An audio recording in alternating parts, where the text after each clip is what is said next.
id-differenza bejn fasting u starving. Mela, il-kelma fasting tfisser li aħna nagħmlu perjodu ta' ħin ngħidu aħna 12 sija konsekuttivi li 8 minnhom tkun rieqda, satej qabel torqod mela u satej wara li tqum biex kollox ikollha 12 sija inti tkun sajma. Jiġifieri li inti ma tkunx qed tiekol ikel dak il-ħin. Tajjeb? Dan sabu illi fih vantaġġi għal fat loss tagħna wkoll. Jiġifieri, meta aħna nagħmlu ħin perjodu ta' ħin konsekuttiv mingħajr ikel u mingħajr xorb illi fih kaloriji, bħal ngħidu aħna pereżempju nevitaw kafe bit-sokkor jew kafe bil-ħalib. Għax il-kafe minnu nnifsu kważi ma fih xejn kaloriji, allura dak nistgħu nieħduh. Però jekk inżidulu l-ħalib jew it-sokkor, hemmhekk żdiedu l-kaloriji u dali aħna qed ngħidulu fasting ma jibqax jaħdem. Għax qed ngħidu illi nistgħu nieħdu huwa affarijiet bħal l-ilma, kafe pereżempju iswed, te iswed, jew inkella l-famuż decaf coffee. Tajjeb illi nitkellmu fuq illum jew anke neftħu fuq video ieħor. Sabu li meta aħna nagħmlu hekk, meta nagħmlu sigħat konsekuttivi mingħajr kaloriji, tajjeb, ġisimna meta mbagħad tajnih xi jiekol, ħajjuża dak li kell b'mod iktar effiċjenti ħafna iktar milli kieku konna qed niklu normali.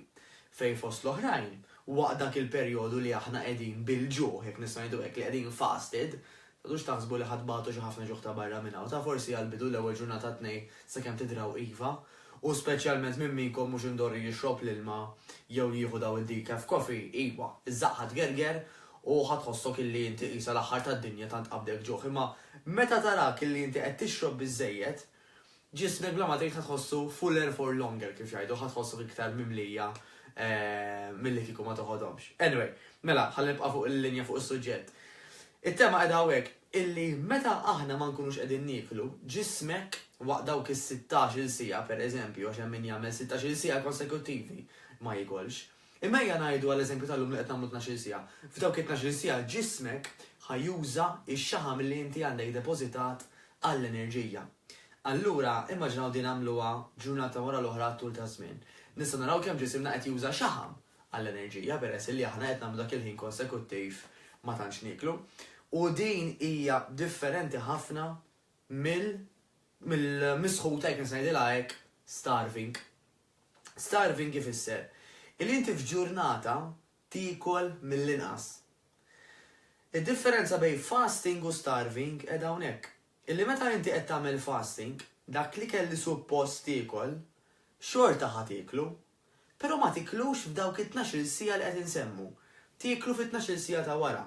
Mela jekk inti għal-mod tal-kelma għandek bżonn 2000 kalorija f'ġurnata, xorta 2000 kalorija ħatikol, però ma tqassamhomx matul il-ġurnata, toħodhom biss fit-tieni 12 sija tal-ġurnata biex l-ewwel 12 sija inti tkun għadek ma kilx, allura kif qed ngħidu jkun fasted. U ta' fih anke ċertu benefiċċji ta' saħħa fejn sabu li anke ċertu sptarijiet għal ċertu kundizzjonijiet qed jużaw dan il-famuż fasting.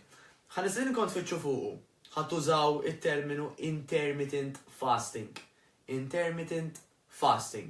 Ħattalmu daqsxejn iktar fuqu u jekk taħsbu li jottalikom, nissuġġerilkom illi tippruvawh, m'għandkom xejn titilfu, jan nippruvaw ħafna speċjalment meta t-temp jibda jisħon, jibda ġejja r-rebbieħa, ħalli anke inneħħu dak in-naqra xaħam forsi żejjed illi jkollna preparazzjoni għas-sajf tajjeb. Però apparti minn hekk sabu li jgħin ħafna wkoll anke għall-produttività. Ġifieri dak li jkun meta filgħodu ma jqumx jiekol mill-ewwel, il-ġisem ma nislowjawx.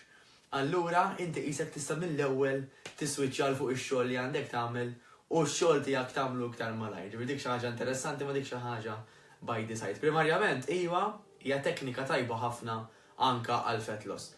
Dejjem ħudu parir mingħand il-nutritionist, dietitian jew tabib tagħkom għax dan qed ngħid jiena huwa b'mod ġenerali u mhux bil-forsi jottal kulħadd. Niltaqgħu.